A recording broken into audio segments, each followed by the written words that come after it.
Hello everybody, it's Robbie here. I wanted to come to you today to talk to you about what we use for logic. We have some workbook style logic and critical thinking books that we use pretty much on a daily basis, but we supplement with lots of logic games, and I'll kind of go through here and show you what I'm talking about. And so these are the ones that we use the most often, and we just sort of rotate them. We have Fun School Friday, where we do our school day consists of things that my son chooses on his own for each of the subjects. And so when we get to thinking skills, he always wants to do one of these games. And so I've accumulated quite a few. Some of them I bought new, and some of them I found, thrifting, but they're all really good for different reasons. So I'm going to change the camera angle and go through each one of these one by one quickly, and just kind of show you what's in them and what they're, and kind of go through a description of what they're about and why we like them. And then I'll link below anything that I can find on Amazon if you are interested in, taking a closer look. But anyway, I will turn this around and we'll get to it. I did link below what I could to Amazon. I am an affiliate with them. These are, my affiliate links. I would get a very small percentage if you make a purchase through those links. It does help support my channel. But I also just wanted to give you a way to get more information if you want it. And also, I got a lot of these things while thrifting. And so in some cases, I may be linking to an item that is obviously discontinued because they're going to be asking a ridiculous price for them. But having the familiarity with them, maybe if you're out, if you like to thrift, or if you're at a garage sale, or if you're, see it on a homeschool board or at a curriculum fair or something, it might prompt you to say, oh, I remember seeing that, and, that sounds like fun. I want to pick that up. So anyway, there's all my little disclaimers. So this first one is called Rush Hour, and it comes in a box, but they provide a storage bag for it. So I got rid of the box because it's easier to just store it in the storage bag. And it comes with all the little vehicles you see here, plus a set of challenge cards. And this is by Thinkfun. And you'll notice the theme as we go through here. A lot of these are from Thinkfun. They make lots of really cool logic and critical thinking games. And these cards just basically walk you through, some difficulty. You start with easy and you build your way through a medium, and then a hard, and then a super hard set of cards. We played this enough that we're in the hard cards. That's why this one's on top. When we finished a challenge, put it on the bottom. This one has the challenge on the top. So you literally take the cards off, you put the card here in the slot, and you set the vehicles up that they tell you to in the exact placement on this grid that they show you in the picture. The object of the game is to get the ice cream truck out of the traffic jam during rush hour. So there's only one exit. It's right here. So these cards can slide along the grid, but they cannot turn. So literally you have to move these vehicles in such a way that it allows the ice cream truck to be able to come out. And you have to, in the beginning it's really easy, but then as you go along, you have to think a number of steps ahead before you can get this out. And it can be quite challenging, but it is fun. This one is Pajaggle. I almost didn't put it in because when I tried to look it up, I couldn't find it anywhere. Amazon does have this on their website. They're asking a really high price for it. Evidently it's been discontinued. I got this through Timberdoodle. Actually, I didn't get it through Timberdoodle. It came in the Timberdoodle kit for kindergarten when we did Timberdoodle, and I turned it in and we really missed it. So I found this at a thrift store, and I sat on one of their couches and literally counted every single piece. There are a ton of little pieces here. So I wouldn't do this around little kids under, 2 or 3 if they're still putting things in their mouth. But this is really fun. So, you know, because it was offered by Timberdoodle, you may see them floating around, you know, if you go to Homeschool, use curriculum sales and stuff like that. So I did want to just show it to you. You might be able to get it on eBay, and you can get it on Amazon. It's just a little pricey. It comes with this little game board and all of the different shape cutouts here on the board. And then you get a package of yellow and a package of orange shapes and some ideas for games. The main game would be where one person sits on one side, one sits on the other, and they each take turns placing tiles. And the object is to connect your pieces until you get to the end. But these little circles here, you might not be able to see them on camera, but there's little circles etched in here, and that's where the pieces have to connect. So you can't cross from here to here because there's no connection. You have to go from here to here to here. You see what I mean? So like that makes it a little more challenging. And then for littler kids, says 8 and up, but for littler kids, like they put this in the kindergarten kit because they wanted them to just be able to use this like a little puzzle. And I'm telling you, some of these shapes are so similar looking that it's you think you've got the right piece, but then when you try to put it in, it doesn't fit. And that's part of the game rules too, is that if you start to put a piece in and you realize it doesn't fit, but you've touched the board and any like the pieces touch the board, then that's it. And if it doesn't fit, you have to put it aside and it's the next person's turn. So you kind of lose a turn if you try a piece that doesn't work. And we've had a lot of fun with this. I really like it. I was so excited to find it after we had turned ours in. Okay, here's another one.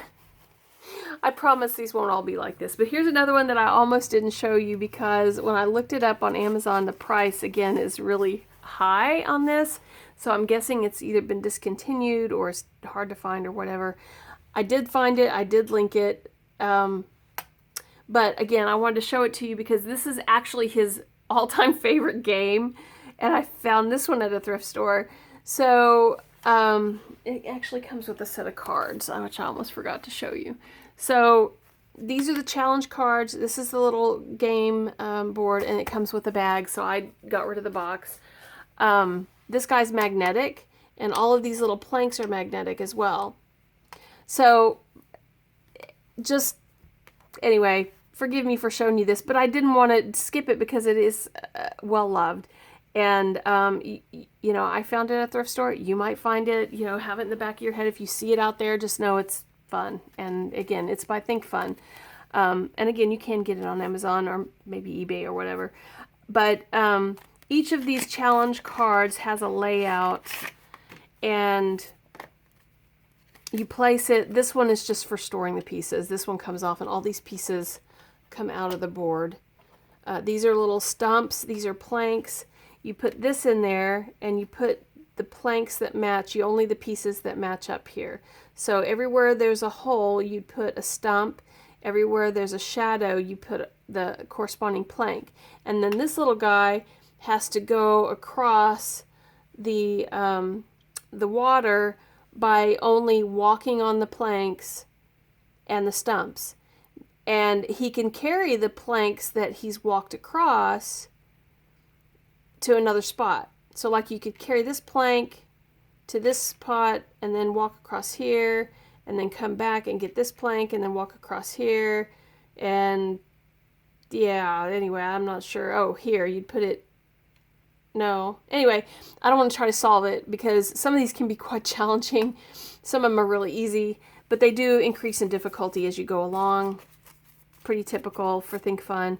My son loves this. This is just, he has a blast with this. So I just had to show it to you. You never know when you're going to run across it. Hopefully, you know, it won't be difficult if you're interested in this one to get it. But they can't jump across a stump. So that's where it gets tricky because the only way they can get across is to carry the planks. And, you know, in some cases you have to backtrack and go back and then come back forward, you know, in order to get the game solved. So it makes it kind of tricky and makes them think, you know, which is the point, of course. course. Okay, this one is called Dog Pile. It came in a box as well, but it was just easier to store it in its little container. It has all these cute little dogs. This one I found on Amazon, no problem. I've got it linked below. But what is unique about this one is that they have to, the challenge cards have them fill in the spots with the dogs, and they tell you what dogs that you have to use. And this one tells you it's 1 layer. As they start getting more challenging, you start getting into 2 layers. And maybe 3? No, I think 2. Yep, no, 3 layers. There's a 3-layer one right there. So the dogs fit like this, and they're various sizes. So you can lay them any way you want. They're 3-dimensional. So, you know, it can obviously get to be quite challenging. This one wouldn't work because you're covering up a white spot, so you can't do that. So anyway, there's little rules like that for this game, and this is another favorite. This one, I think the age range said 10 and up, but I don't really think that you'd have to be 10 to play this. My son's 9. He didn't have any trouble playing it. I imagine some of the more challenging puzzles would be difficult for him, but he's had a lot of fun with this. And my 16-year-old, when he sees us playing this, he quits whatever he's doing and comes and joins us for this game because he really likes it too. Okay, this one is called Cluemaster. This is another Thinkfun game. I didn't have any issues finding this one on Amazon, so I linked it below. And I like this because it's very self-contained and it's small. This would be a great travel game, or if you're car schooling or you have a lot of commuting or whatever, this would be a great one for that. You've got, again, it starts at beginner and goes all the way to advanced. It's got the rules in the beginning, and then it gives you the puzzles. So the pieces are under this flap and they're magnetic. So that's why this would be such a great one to take travel with. So you literally have the rules here. This is your puzzle. Actually, they're all puzzles, but they're all kind of different in the way they present the clues. These are clues. So you see that there's a blue shape or a blue bowl that has to go in this spot, and there's going to be 2, a spot above and a spot to the right, but it could be here, it could be here, it could be here. This one obviously has to be in the middle. The green bone would have to be in the middle because that's the only way you can have a shape on either side and up and above it and below it. So you basically use these clues to solve your puzzle. And this is one that my son really likes as well. In fact, I didn't include any that he doesn't like. Okay, so this one is relatively new to us, but I had to include it because when I was just trying to figure it out, I like to try to figure these out before I sit down and have my son try to play it, because when I'm trying to figure it out, I lose him and he runs off, and then I have to reel him back in, and that's no fun. So I always try to figure these out first before we play them. This is another one I found at a thrift store. I think I did find it on Amazon. It seemed a little pricey. It might be discontinued, but it's one to look for if you can find it. I had my 16-year-old and my husband both interested in this, and I was starting with the easy ones. They were just way too easy because I do know how to play chess. So I was going. I got to the advanced ones, and the object of this game is to use these challenge cards. They tell you what pieces to use. So you've got a bishop, a pawn, 2 knights, another bishop, and then a pawn here. And you place them in the spot.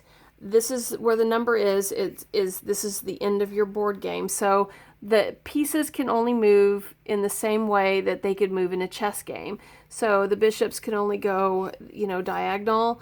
These can only go up 2 and 1 over, or over 1 and up 2, or anyway, in that combination of 3 space jumps. The pawns can only move forward, but when they get to the end, you don't replace the pieces with another piece, but they can only move in one direction. And the trick is every move has to capture a piece until you're left with one piece. It doesn't matter what piece. But here's where it gets tricky. If a king is used in the puzzle, the king is supposed to be the last man standing. In the directions it said this is not a rule, but it's the way the game was designed. So I started off with a challenge where I could easily get it down to one piece, but it was never the king, never the king. So then I'm challenging myself. I'm like, well, I know that it has a solution where the king is the last piece standing, and I couldn't figure it out. So then my husband came and he had to figure it out. He couldn't figure it out. My teenager came over and he couldn't figure it out. And finally, they give you hints, which is cool. So they give you, of course, the solution. Okay, let's see if I can get it out. I don't like the way this is. I like how it's self-contained, but it's difficult to get the pieces in and out and whatever. Okay, so all right, the instructions. They give you, of course, the rules, but then they also give you some hints. So they tell you the first piece to move in a beginner, in the intermediate, in the advanced, and in the expert. And we were working on the advanced. Then the next hint is the last piece that's supposed to be on the board after you solve it. So that's where we were getting tripped up, is that the last piece that was supposed to be standing on this one board was supposed to be king. And we could figure it out other ways, but we couldn't figure it out with that, and we challenged ourselves to do that. And then and it was pretty challenging at that level. But the beginning ones are really easy. So I know that my youngest won't have any issues doing... Look at this. I can't get these in here. But the pieces are stored underneath. Somehow. Dang it. Like I said, I think, as a matter of fact, when I was looking at... on Amazon, I think they changed the design of this. So the pieces are stored underneath here. And I like that Thinkfun takes, although the design of this isn't optimal, it is self-contained and it would be easy to travel with. And it's easy to store. So I appreciate that about Thinkfun. They really do think a lot about that sort of thing when they design these. But yeah, these are what your pieces look like, and they're stored here. And we found this one to be a lot of fun. All right, so Laser Maze Junior. This one, I'll show you this one and Laser Maze at the same time, because truly, I don't think there's much difference. This one says ages 8 to adult. This one, let's see if I can get this in frame. This one says ages 6 and up. The main difference between the two is that this piece that has the laser on it can be moved in different directions. This has a built-in laser beam and it only moves in one direction. But I've found that the puzzles that come with these are equally challenging, at least seems to me. You get mirrors, you get splitters, and you get blockers. And so when you get a puzzle, let me just pull out the junior one, because again, they're going to be very similar. The pieces look different, but the concepts are the same. So you have this game board here. This is your laser, and it just shoots in one direction, where the other one has a laser piece that looks kind of like this, and you have to push a button on it, and it can, you can place it and turn it wherever you want. So the challenge cards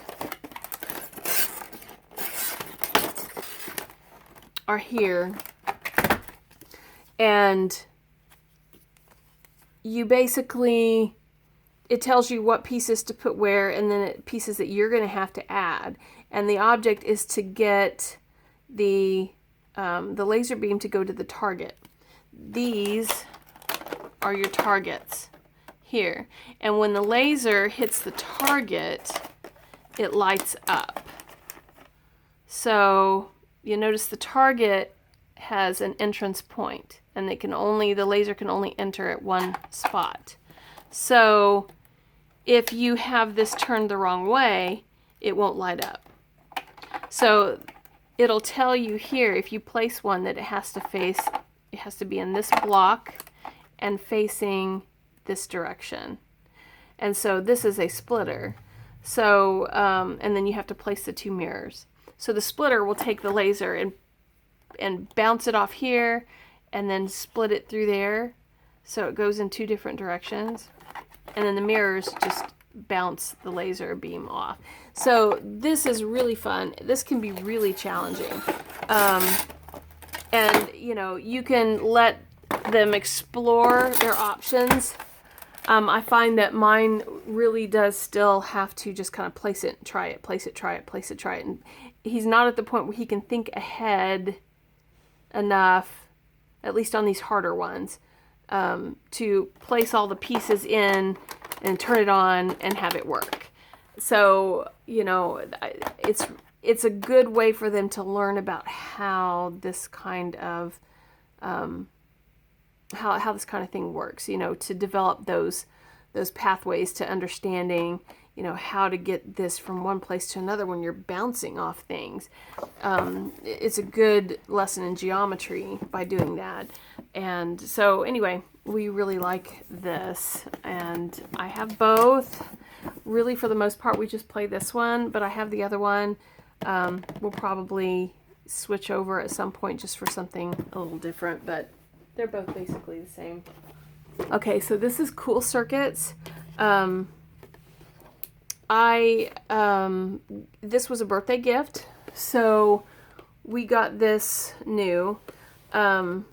It has the problem is, though, when I looked this up on Amazon, I mean, we got it off of Amazon, but when I looked for it for the purposes of listing it below, this one appeared to be discontinued for another one.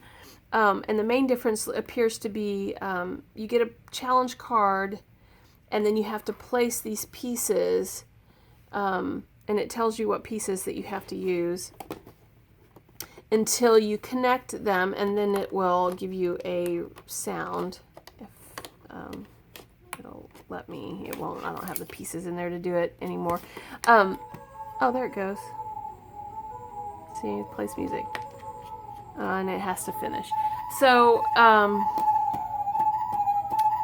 yeah. Okay. That really threw me off. I don't remember. Oh, yeah, the new one seems to have blockers. So it has these circle pieces that block off certain parts of the board where you can't go into those spots. So it gives it a little bit extra challenge. So I highly recommend this. We love this one as well. And if you want to, this is, hang on a second. This is the board, and this is the solutions. This is the circuit, or the switch, and the pieces are stored down here. So it's not as big as I originally thought it was going to be. When you see the box, you think it's going to be big like this. It's little, but it doesn't deter from the play of the game, and it's really fun. And you can tell there's the connectors here have wires, you know, where they touch and they form a circuit. So this has got some STEM aspects to it too, but you know, in my opinion, it's more of a logic and problem solving puzzle than it is a STEM. But anyway, so there's that. Okay, this is Codemaster. This is another Thinkfun game. This is really cool. So this is getting your student to think in terms of programming logic. So it comes with a pretty hefty little instructional guide here, It comes with a map book and a Codemaster book. And then you have these tokens. You've got these tokens. I think these are trolls. You've got these tokens. You've got these tokens. And you've got a portal and a dude and these little crystals, which don't want to stay in their spot. They're naughty. So these little crystals,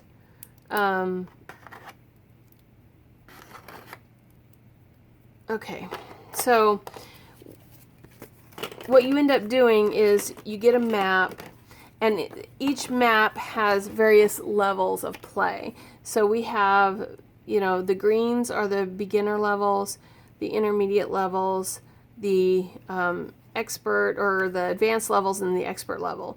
And so the harder it gets, the more of these little pieces that are in here, the more that these things come into play. So to start off with, you'll for sure have the beginning and the end. You might have a few crystals after a couple of the beginning lessons, and then you have these little tokens. And so what you're supposed to do is you look at here, it tells you how many of each of the colored tokens you have, and then it tells you which scroll to use. So in this case it would be, it says scroll 1.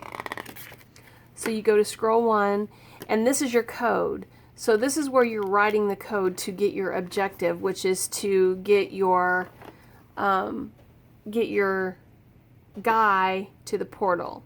So the portal is going to be on space number 3, and your guy is going to start on space number 5.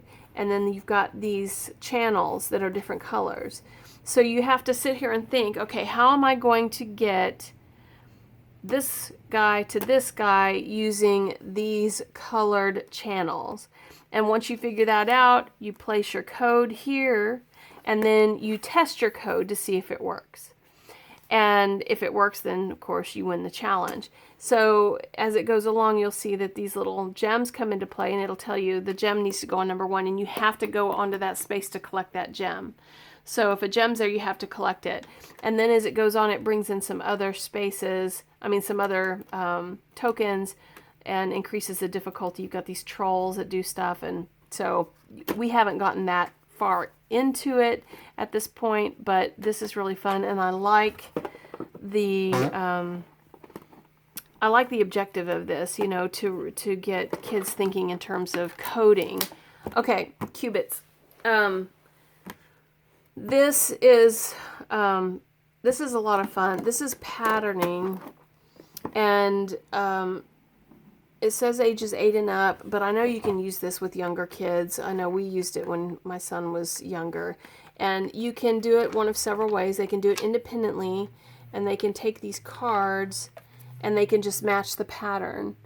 And for the younger kids, that's probably how I would use it. That's how we'd used it. But then you can, as they get older and they get more proficient at making these patterns, you can race. So you can see who can finish making their pattern first, and they both have the same challenge card to work off of. And then if you feel like you've mastered that, you can get into where you try to memorize the pattern and recreate it. And that's another solo game you can do too. It's just see if they can, you know, give them a certain amount of time to look at the card. Then the card has to be put away, and then they have to put that pattern together by memory. That's where I fail absolutely miserably at this game. You don't even know. There's no way. But, you know, an 8-year-old brain, 9-year-old brain, 10-year-old brain, whatever, could probably do it. This is AnimaLogic. This is really cute. Okay, so this starts with a younger age range, I want to say. I can't remember what it is. 5 to 105. Okay, so the beginning puzzles on this are really easy. So a younger student could definitely do this. But they do get harder. And it's just like any of these other logic games in that it will, you know, give you lots of puzzles to choose from. And you can start at a more advanced stage if you need to. So the objective with this one is you put the pieces, these little wooden animals, on the board exactly where they tell you to put them. And they have to cross the river. But there's rules. They can't pass each other. They can't jump over one another. They can't push anybody out of the way. And you have to do this in a certain sequence. Either matching the animal or matching the color. So like if I did the red hippo first, then I could do the red camel, and then I could do the blue camel, and then I could do the blue lion, and then I'd be stuck because this lion, there's no other blue pieces, and the lion is behind a hippo that hasn't gone yet. So there's where I'd be stuck, and I'd have to come up with another solution. So that's how this becomes challenged. Okay, circuit maze. Okay, this one was a favorite from the very beginning. You could call this a STEM game, but once you have a certain, just a basic level of circuitry, you can easily do this, and it's really more of a logic game at that point. But they have to complete the circuit. They have to put the pieces together and complete the circuit by using the challenge cards. You have to have a couple of batteries because this is a battery pack, so it has to put some power in here. And you have a board game here, and then you've got these pieces. This is one of those games, I will warn you, that I don't like the way it's packaged. Some of these pieces are it's really crinkly. Some of these pieces are really hard to get out. But, it does keep them all pretty safe and whatnot. But anyway, they take the challenge cards. It shows them where the pieces go on the board. It gives you some of them. It tells you what the challenge is, and it tells you what pieces you need to add to the grid. And really my only complaint about this is when you start fitting all these pieces together, sometimes you put one in, it pops another one up, and you put that one down, it pops another one up, and that can be frustrating. So it's nice to have an extra set of hands. I usually sit with him while he does these, in case he gets stuck and just needs a little bit of direction. Or two, if I have to hold some pieces down, because if the pieces pop up, you can't tell if you've completed the circuit, because then they won't light up in the right place or whatever. So the challenges basically have you lighting up different things. You have switches that may shut off some lights and turn on others. And anyway, as it goes along, it of course gets more challenging and yeah, just like all the others. So some of these more advanced ones are challenging for adults. Like most of these games truly can go all the way to adult. And I really enjoy that because we enjoy it together. Okay, this is a really fun game, but this is one of those that I think has been discontinued because when I go on Amazon, all I find are pretty pricey versions of this. But again, I found this thrifting. So I'm showing it to you because you just never know when you might run across something like this. But this one is really fun. It's really simple. You have to get 4 pieces in a row. You have black queens and you have red queens. The black queens, this is probably more strategy, but strategy to me is thinking and logic. So that's why I included it here. But it's not a solo game though. But the black pieces go on the red squares, and the red pieces go on the black squares. And then once you have the board set up, these become normal spaces. Anybody can go to any of those spaces. And the object is to get 4 pieces in a row. And so as you and the queens can move in any direction, just like in chess. And so, you can move a piece here, then the next person moves a piece here, and then, this person moves something here. And anyway, you're trying to get 4 in a row, but you can always block, and you can go diagonally, you can go up and down.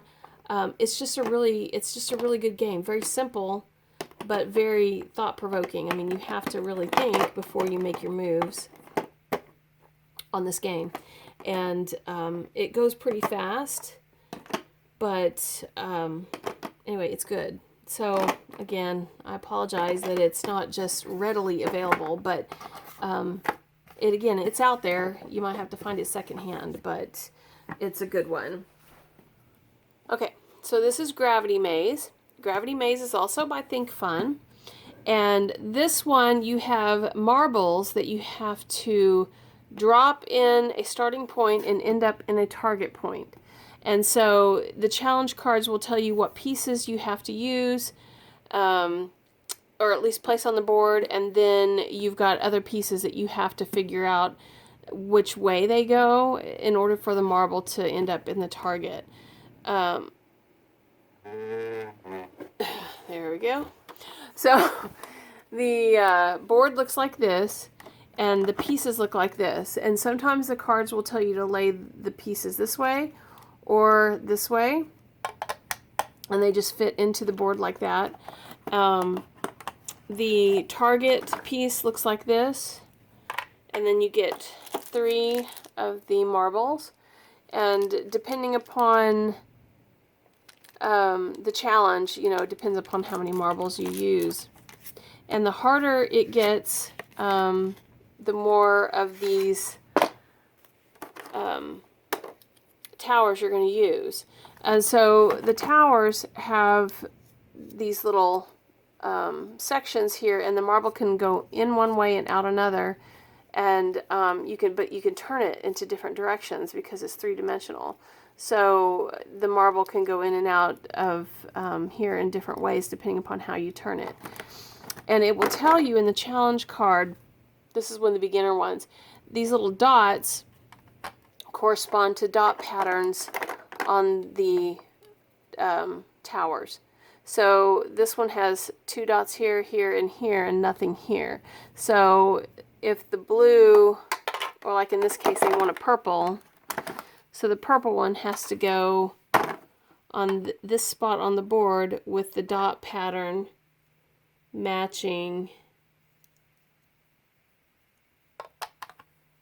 like this, the way it does here on the picture.